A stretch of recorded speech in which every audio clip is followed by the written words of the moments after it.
Back in the day, this car was considered an M3 killer.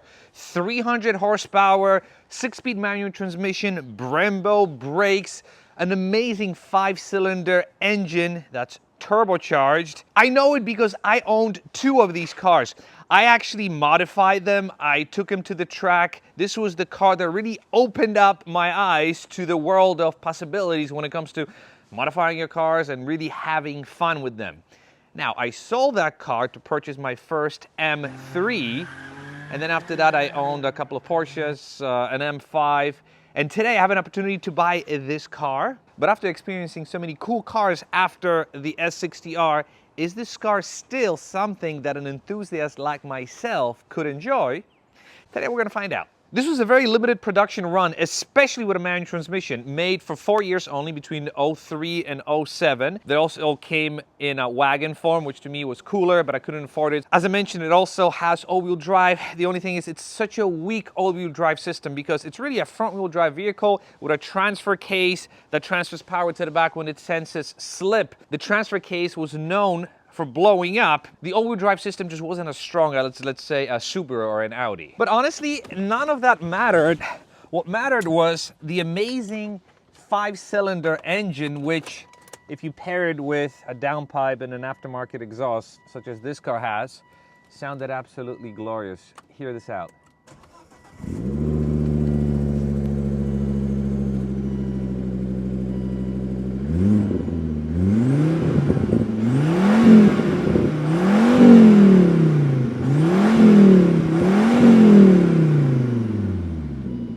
And this is the motor that's responsible for this glorious sound.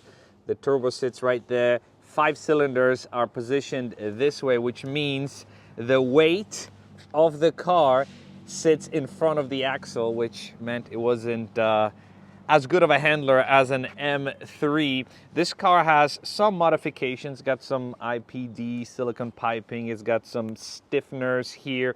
It also has a front-mounted intercooler because this car is known for heat soak during warmer months.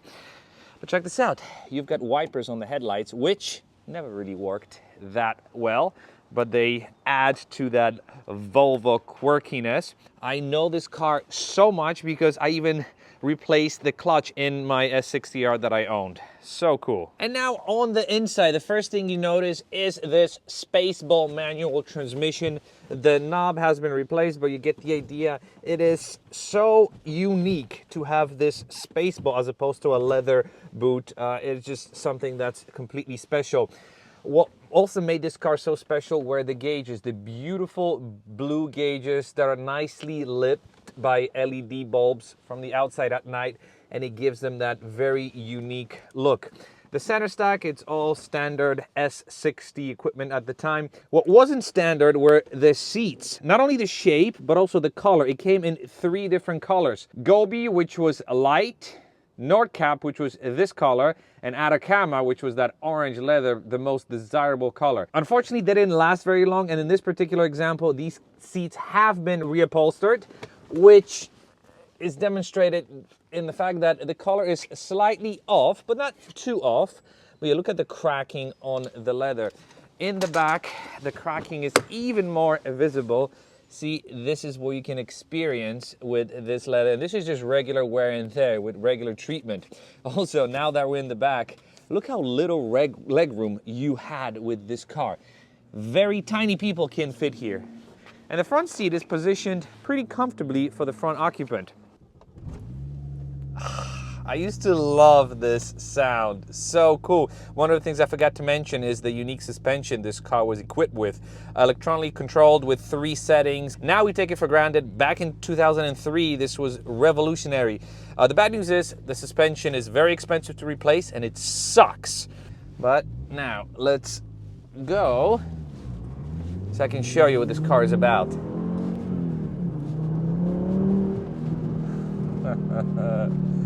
You see, I already have a smile on my face. And now, if you disable traction control by toggling the switch 5 times, Volvo safety, you could fully disengage all the safety nannies, which give you this.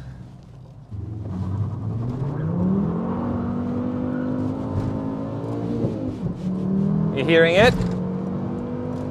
A lot of front wheel spin. Why? Because this car has an all-wheel drive system that's shot. That's the weak all-wheel drive system that I told you about. Luckily, it's just what they call a collar gear, basically a sleeves that's stripped, that's easy to replace, but still, see how easy it is to lose all-wheel drive. And when you do lose all-wheel drive, it really means that you have very little grip from zero, but you still get the sound.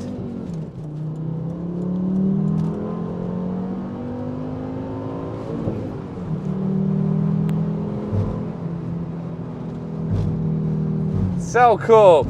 So if you put it in advanced setting, the car leans a little less, and on a smooth road it's fine. As soon as you get into a bit of bumpiness, it's not very best. Now there's one big reason why this will never be an M3 killer, and it's the front wheel drive based chassis. Any sports car with a rear wheel drive designed body will absolutely be much better. The fact that they gave this car such a weak all-wheel drive system made this whole thing even worse. Now, one of the things that's probably the worst things about this car is the turning radius. Because of that big engine that they stuffed in this base S60 chassis, means that they didn't have that much turning area in the wheel wells, which means the turning radius was absolutely horrendous. The saving grace has always been the engine, because the engine in this car, it's the 5-cylinder, the uniqueness, the smooth revving of that 5-cylinder, the perfect balance of those pistons, and especially if you have an exhaust, just compensated for all the shortfalls. And you could pick up this car for quite less money than a comparable M3, and I'm willing to bet that you were a lot more unique. I felt very unique driving this car because I knew that I was driving something, what I thought to me at the time was special. Yes, it was a family sedan for someone who's 20-something years old, but I really enjoyed it. I really did. And I made that car that I had my own. And look at this. I mean, you can't say that you're not having fun in a car like this. The only thing is that fun gets old very, very quickly. I borrowed this car from a neighbor of mine who was so gracious to let me use it before I decided whether or not I wanted to purchase it or not. And I picked it up the day before, loved it. The next morning I drove it to the office, and I knew in the first 5 minutes of driving that this car was no longer for me. But the S60R will always have a soft spot in my heart. If you're getting an older car, there are much better options out there. So I think the S60R eventually will die. It will not have a cult following like the E46 M3 has, for example. There are very few examples of a car like this to be found out there. This particular one has only 120,000 miles, so it's not too terrible. The owner will be putting this car on Bring a Trailer, so you might see it in the next couple of weeks or months. I am also having it detailed for him as a thank you for letting me spend some time with this car. But I did, and decided that the car is not for me. So, curious to hear what you have to say. Did you even know that a car like this existed? And yeah, thank you very much for watching. If you have any comments, leave them down below. As always, I'll answer every single one of them. I want to engage in the discussion about this car. But yeah, thanks for watching. I'll see you in the next video. Bye.